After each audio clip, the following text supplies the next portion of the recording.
बिस्मिल्लाहिर्रहमानिर्रहीम। अस्सलामु अलैकुम वरहमतुल्लाहि वबरकातुहू। अल-कुरान वल-फुरक़ान चैनल में खुशामदीद। मैं हूँ हाफिज़ मोहम्मद और मैं आज लाया हूँ आपके लिए नमाज के फ़राइज़। और ये फ़राइज़ वो हैं जिनमें से कोई एक भी अगर छोड़ दिया जाए तो आपकी नमाज नहीं होगी और नमाज दोहरानी पड़ेगी। तो अब हम पहले नमाज के फ़राइज़ के बारे में बात कर लेते हैं। नमाज के 14 फ़र्ज़ हैं, जिनमें से चंद ऐसे हैं जिनका नमाज से पहले होना ज़रूरी है और इनको नमाज की शराइत भी कहा जाता है।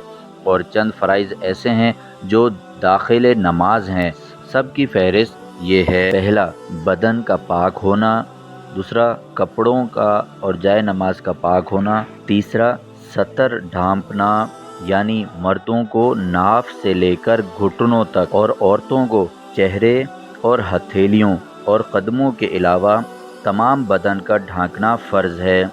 चौथा, नमाज की जगह का पाक होना। पाँचवा, नमाज का वक्त होना। छठा, क़िबला की तरफ मुँह करना। सातवां, नमाज की नीयत करना। ये सब शराइत हैं जो कि नमाज से पहले की हैं। तो अब नमाज के दाखिल में जो फ़राइज़ हैं वो ये हैं। तकबीर तहरीमा कहना, यानी पहले जो अल्लाहु अकबर हम कह के नमाज शुरू करते हैं वो तकबीर वो फ़राइज़ में है। फिर दूसरी, क़ियाम यानी खड़ा होना। तीसरा, क़िरात यानी एक बड़ी आयत या 3 छोटी आयतें या एक छोटी सूरत का पढ़ना।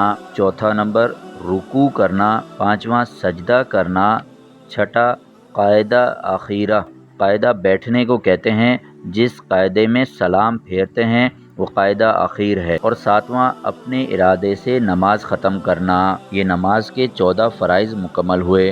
अगर इनमें से कोई चीज़ भी जानकर या भूल कर रह जाए तो नमाज न होगी, दोबारा पढ़ना फ़र्ज़ होगा।